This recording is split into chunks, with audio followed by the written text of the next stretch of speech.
Hello and welcome to your soul coaching soul message for February 2020. In January, we survived the very dense frequencies of the heavy mental energy. There was a very, very strong focus on our mental body. Our mental body was inclined to over-exaggerate and to be one of the strongest parts of the energy field in January.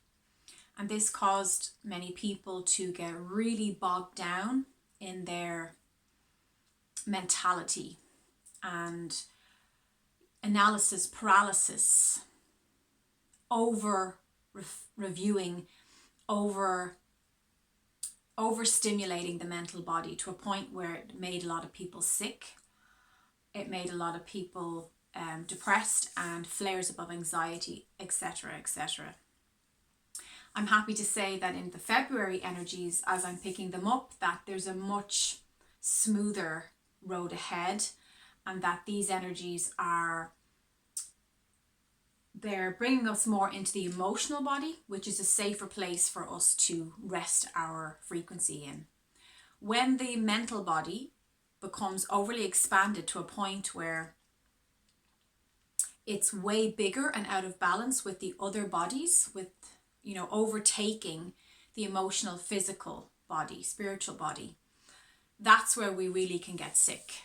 And that can often manifest in viruses that, from my experience, come from a feeling of being constantly in a state of overwhelmment. So the flu is often when people are being pulled into a state of being fixated on the external world and feeling an inundation of external, outside information, whether it be in the media, in society, in their peers, in their family, personal relationships.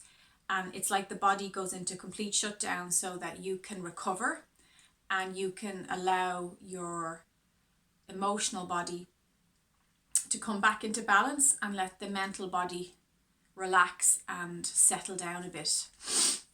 Which is why when people get the flu, they're often in bed for 2 weeks. I'm talking the real proper flu here where you can't move a muscle.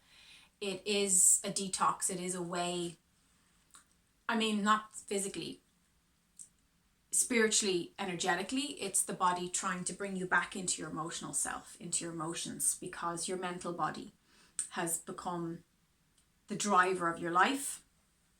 And this is the energy that we just got through in January. Now that we're in February, there's also a balancing of the yin yang. So the masculine was, again, overinflated in January. It was far too strong in the collective consciousness. And we're going to see a beautiful inflow of the yin, of the divine feminine energy, which is going to settle and calm down that obnoxious, over the top masculine, which was just making everybody overly fixated on the mental ideas. So with the yin coming in, with the expansion of the feminine energy flowing in, we're going to be more tuning in to our emotions, our feelings, and getting back to the true you, getting back to how you feel about your life. Which brings me to the next theme. Who are you without the masculine structures pinning you down into place in your life? These are the questions, the activating questions we can be asking ourselves at this time, especially around the Leo full moon, which I'm not an astrologer, I'm not sure exactly, I think it's the 8th when that comes. But I always pick up on the lunar cosmic conscious shifts before. I usually pick them up a week before they actually physically happen. And many of you have sent me messages about this, and I want to address it.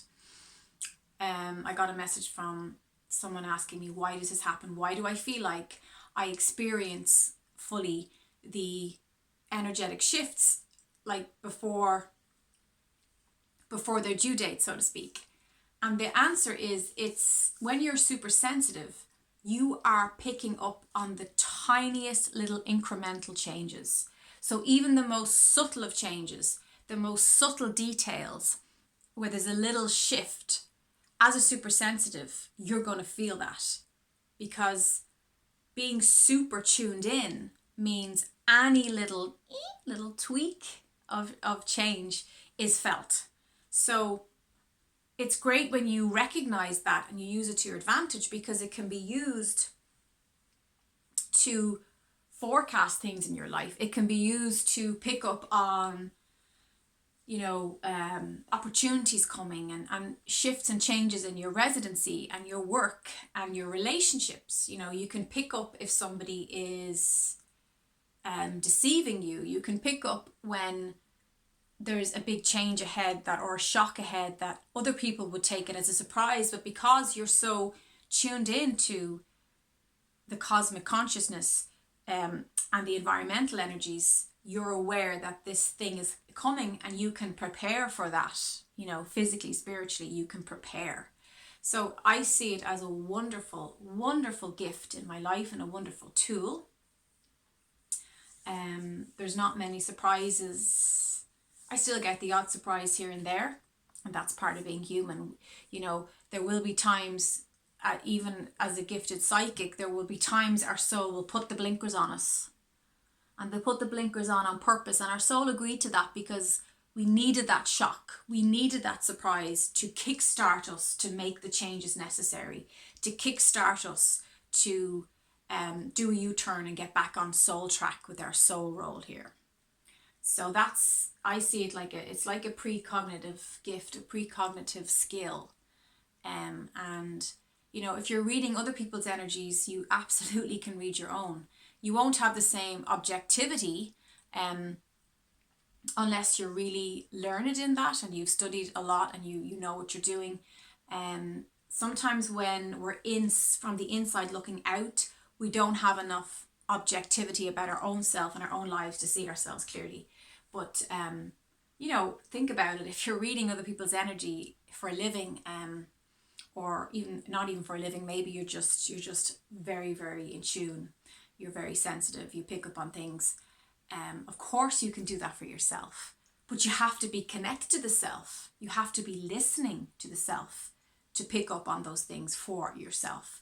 If you're constantly distracted looking at other people's energy, well, then you're going to miss those obstacles, those challenges that you could have actually picked up on for yourself, because you were too busy tending to the external and you were neglecting the internal. So internal work comes first. That comes for everything else. True alignment with the human self, the personality self, with the higher consciousness. This trumps everything. When we have this in place, everything else flows from that. So back to the energy changes at the moment. That lovely yin, beautiful feminine energy, softening all that, just I'm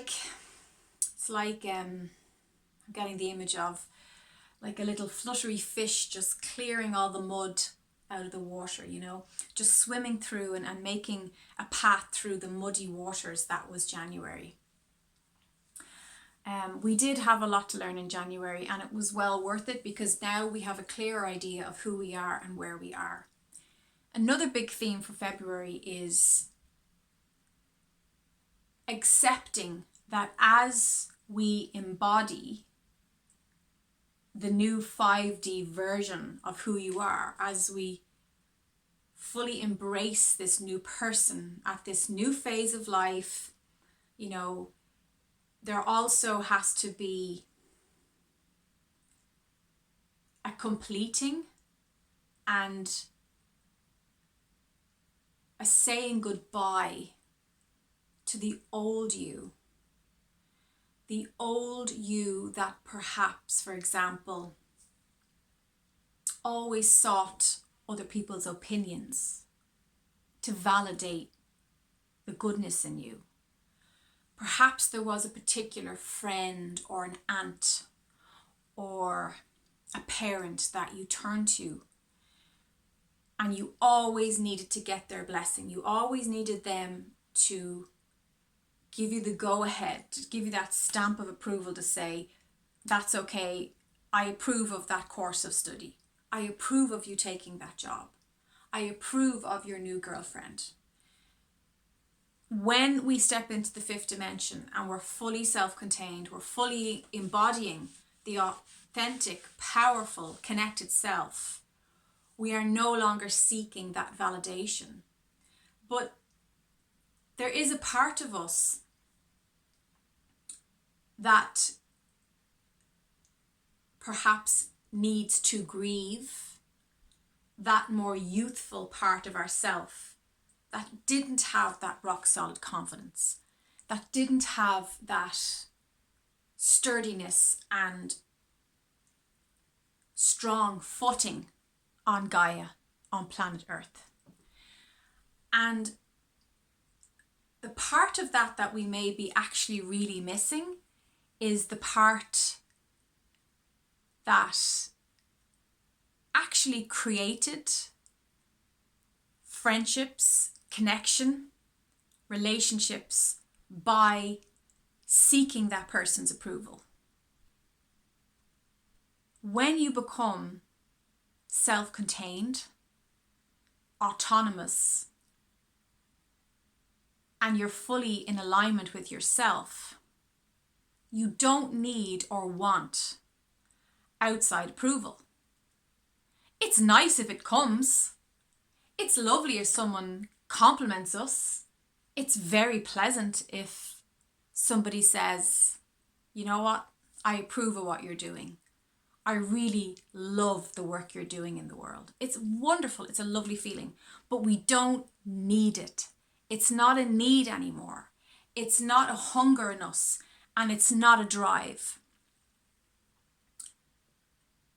And that can be, for some people, a lonely existence, because perhaps in the past, much of your friendships were fueled through seeking approval. Perhaps your family relationships were fueled through seeking your mother's approval, your father's approval, your aunts, your uncles. You wanted your cousins to look at you and say, you're a good person, you're doing good work, or you're really interesting, you're really cool, you're the beautiful one. All these different labels of approval, of validation, acknowledging your existence. And now you don't need that anymore because you're doing that for yourself.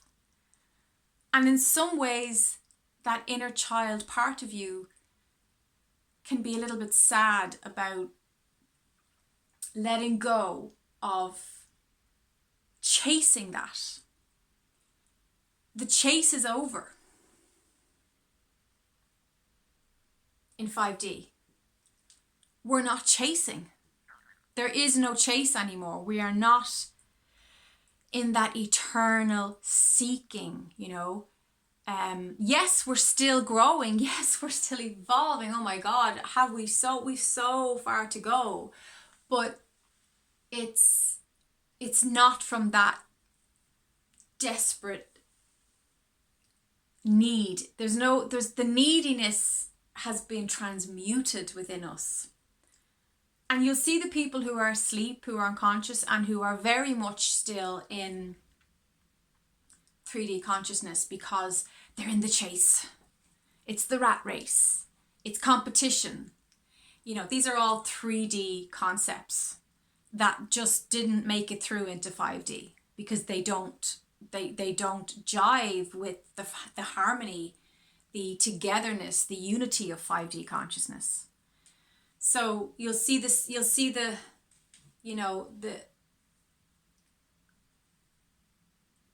seeking junkies who are constantly on this treadmill, And, you know, we were all there one time because that was part of our journey, part of our evolution.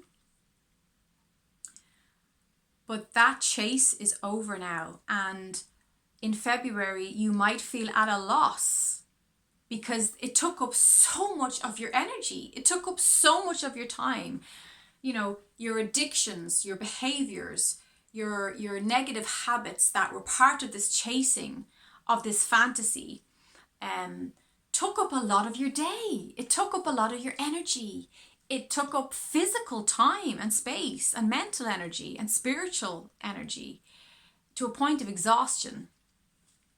And the beautiful thing is you're free from that now. You're liberated from having to seek.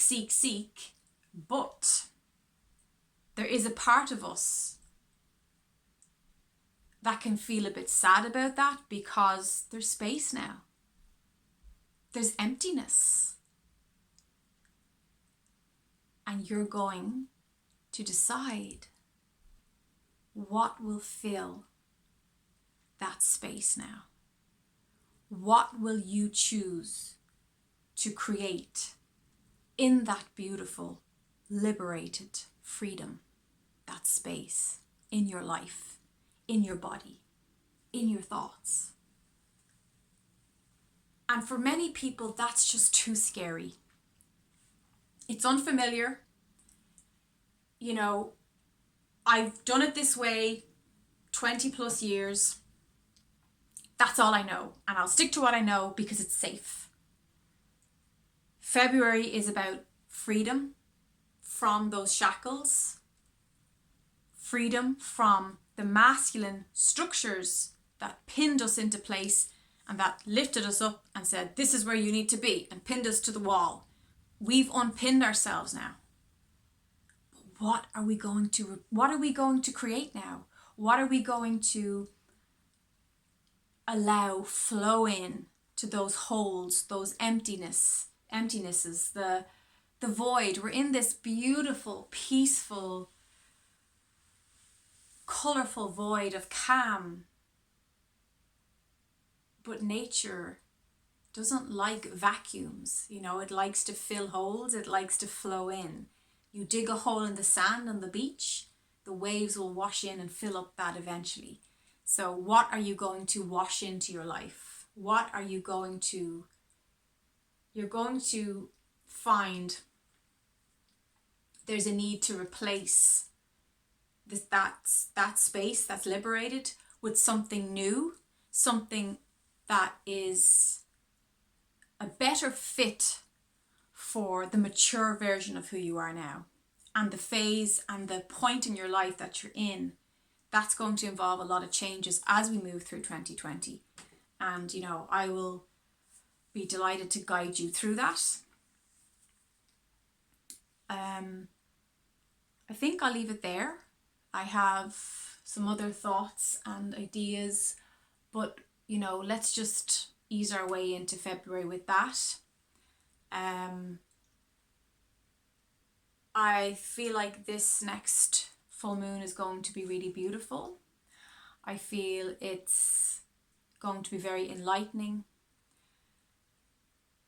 This is a time as well, you know, of as we get out of the mental and into the emotional, the emotions will inspire and activate action.